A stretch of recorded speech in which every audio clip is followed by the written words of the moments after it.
Hello friends and my lovely students, आज के इस वीडियो में मैं लेकर आया हूं अल्टरनेटिंग करंट और वोल्टेज से रिलेटेड कुछ इम्पोर्टेंट पॉइंट्स। ठीक है, इस वीडियो में हम लोग डिस्कस करेंगे टाइप्स ऑफ अल्टरनेटिंग सर्किट और फेजर डायग्राम। ठीक है, तो चलिए सबसे पहले हम लोग बात करते हैं फेजर डायग्राम की। ठीक है, फेजर डायग्राम क्या होता है? एक ऐसा डायग्राम जो अल्टरनेटिंग वोल्टेज और अल्टरनेटिंग करंट को एक वेक्टर क्वांटिटी की तरह रिप्रेजेंट करता है और उनके बीच के एंगल को यानी कि फेज डिफरेंस को शो करता है। ऐसे डायग्राम को हम फेजर डायग्राम कहते हैं। ठीक है, तो देखिए यहाँ पे मैं बना दे रहा हूँ कुछ अल्टरनेटिंग सर्किट में वोल्टेज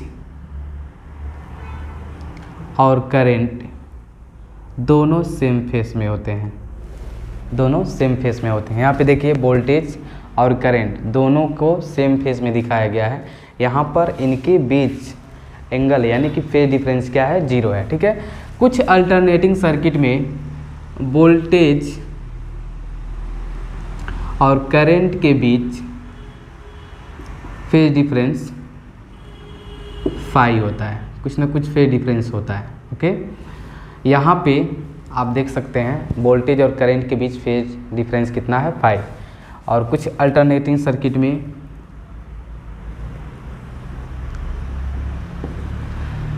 फेज डिफरेंस 5 होता है, लेकिन यहाँ पे आप देख सकते हैं करंट वोल्टेज को क्या कर रहा है? लीड कर रहा है। और इस वाले फेजर डायग्राम से ये रिप्रेजेंट होता है कि जो वोल्टेज है वो करंट को लीड कर रहा है। ओके, और इस वाले डायग्राम में हम देख रहे हैं कि वोल्टेज और करंट दोनों सेम फेस में है, यानी कि दोनों का एक साथ वैल्यू मैक्सिमम होगा और एक साथ मिनिमम होगा। यहाँ पर पहले वोल्टेज का वैल्यू मैक्सिमम होगा और उसके बाद करंट का वैल्यू मैक्सिमम होगा। यहाँ पे पहले करंट का वैल्यू मैक्सिमम होगा, उसके बाद वोल्टेज का वैल्यू मैक्सिमम होता है। ठीक है, इसके बेसिस पे अल्टरनेटिंग सर्किट को 3 कैटेगरी में डिवाइड किया जा सकता है। कुछ ऐसे अल्टरनेटिंग सर्किट होते हैं जिसमें करंट और वोल्टेज दोनों सेम फेस में होते हैं। ठीक है, यहाँ पे मैं दिखा दे रहा हूँ।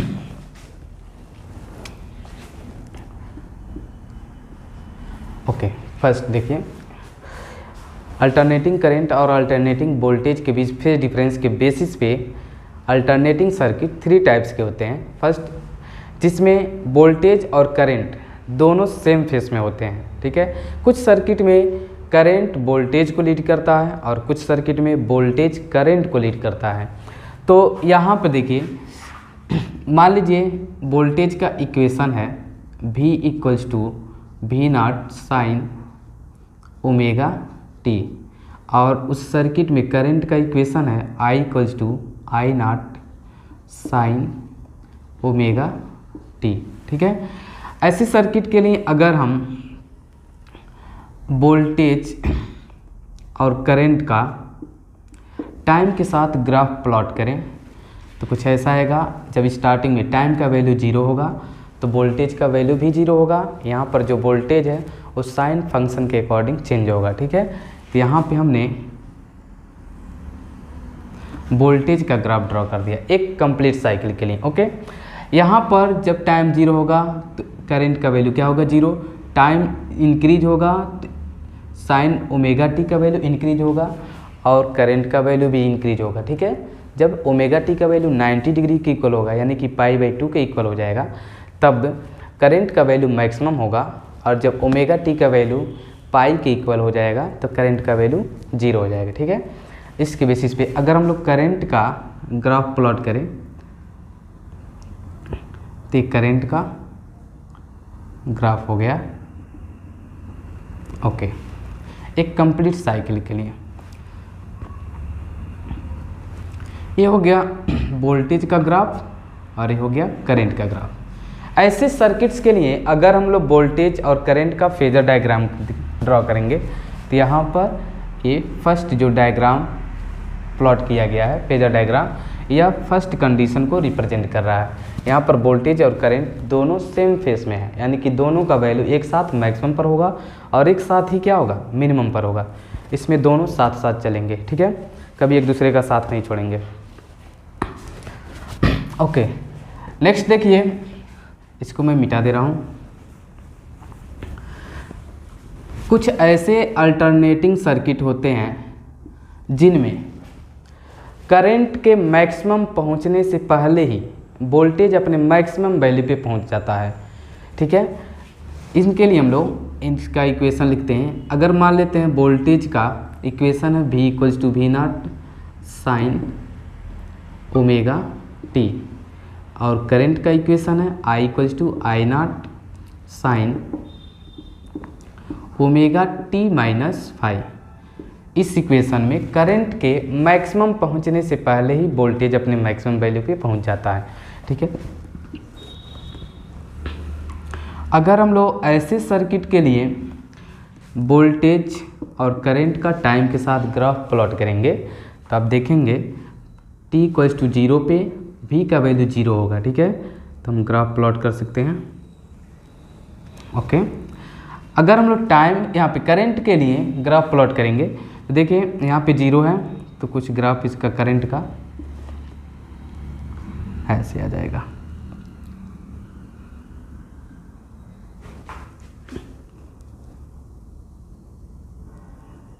ओके, आप देख पा रहे हैं, यहाँ पे देख लीजिए करंट का वैल्यू यहाँ पे माइनस में है, नीचे टाइम एक्सिस के नीचे करंट का वैल्यू माइनस में। पहले वोल्टेज अपने मैक्सिमम पे वैल्यू पे पहुँच रहा है, उसके बाद करंट का वैल्यू मैक्सिमम हो रहा है। पहले वोल्टेज का मैक्सिमम वैल्यू मैक्सिमम हुआ है, उसके बाद करंट का वैल्यू मैक्सिमम हुआ है। ठीक है, मतलब इसमें वोल्टेज क्या करता है, करंट को लीड करता है। ठीक है, अगर हम वोल्टेज को मियाँ मान लें और करंट को बीबी, तो यहाँ पे मियाँ आगे आगे चलेगा और उसकी बीबी पीछे पीछे। ठीक है, अगर ऐसे सर्किट के लिए हम लोग फेजर डायग्राम ड्रॉ करते हैं तो देखिए कुछ इस तरह से सर्किट आएगा। यहाँ पे आप देख सकते हैं कि वोल्टेज है, अगर एंटी क्लॉकवाइज रोटेशन को लिया जाए तो यहाँ पे वोल्टेज आगे है और करंट क्या है, पीछे, और इनके बीच फेज डिफरेंस कितना है, 5। देखिए ओमेगा टी है और यहाँ पर ओमेगा टी माइनस 5 है, तो वोल्टेज और करंट के बीच जो फेज डिफरेंस होगा वो 5 होगा। ठीक है, ओके, इस सर्किट के लिए ए वाला फेज डायग्राम, फेजर डायग्राम है सेकेंड वाला। ठीक है जी। थर्ड देखिए, थर्ड है कुछ अल्टरनेटिंग सर्किट में वोल्टेज के मैक्सिमम होने से पहले ही करंट मैक्सिमम पे पहुंच जाता है। ठीक है, यहाँ पे देखिए अगर वोल्टेज का इक्वेशन हम लोग V equals to V naught sine omega T लिखते हैं तो करंट का इक्वेशन होगा I equals to I naught sine omega T plus 5। Okay, आप यहाँ देख सकते हैं कि यहाँ पर करंट का जो वैल्यू है वोल्टेज को लीड कर रहा है। ठीक है, पहले करंट का वैल्यू मैक्सिमम होगा, उसके बाद वोल्टेज का वैल्यू मैक्सिमम होगा। ठीक है, तो अगर ऐसे सर्किट के लिए हम लोग वोल्टेज और करंट का टाइम के साथ ग्राफ प्लॉट करें तो ऐसे सर्किट में कुछ ग्राफ कुछ ऐसे आएगा। सॉरी,